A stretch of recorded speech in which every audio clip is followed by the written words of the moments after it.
Nous avons deux problèmes majeurs dans la vie, et à eux seuls, ils prennent pratiquement toute la place de notre mal-être. Je vous en parle dans cette vidéo.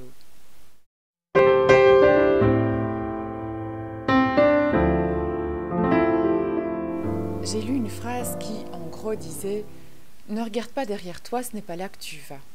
Je vais y ajouter « Ne regarde pas trop loin devant toi, tu risquerais de te prendre les pieds dans le tapis ».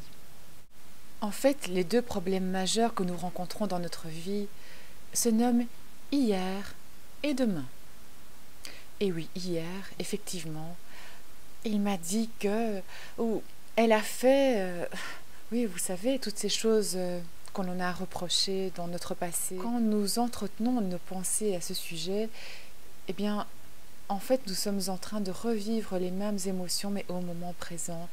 Et donc, rien n'est guéri, et nous sommes en quelque sorte en train d'entretenir des blessures du passé.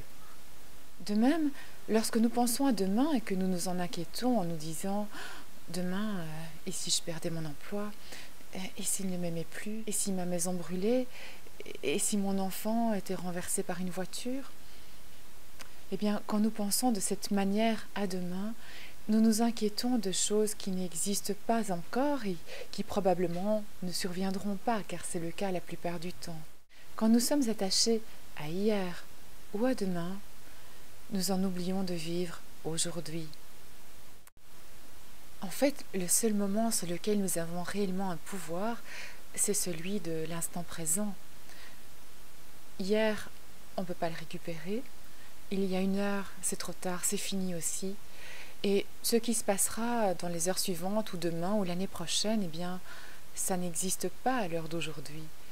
Donc, le seul pouvoir que nous avons consiste à agir au moment présent.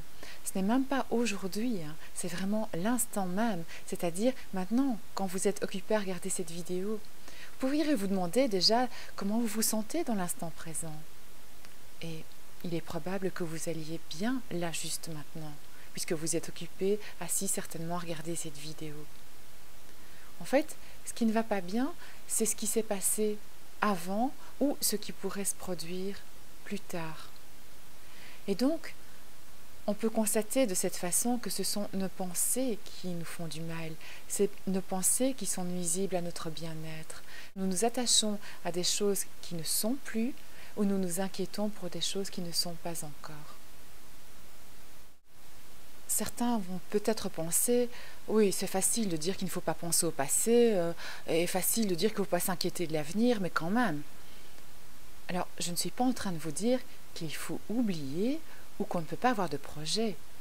Je suis en train de vous parler de souffrance, c'est très différent.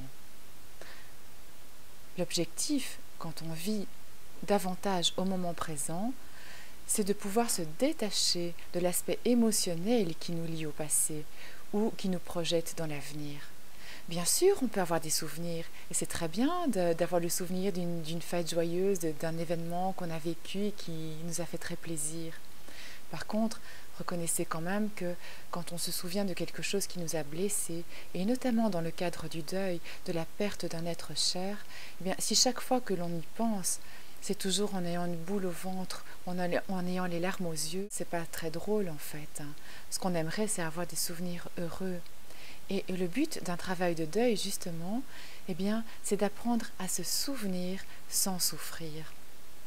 De même, vis-à-vis du futur, nous pouvons bien entendu avoir des projets, mais pas des inquiétudes ou des tracas que l'on associe à des projets futurs, et qui là sont nuisibles parce qu'en fait, bien souvent, ils nous paralysent, ils nous empêchent de réaliser ce qu'on a envie de faire. Tout le travail de deuil que je vous propose donc va tourner autour de cet objectif, qui est de se souvenir sans souffrir.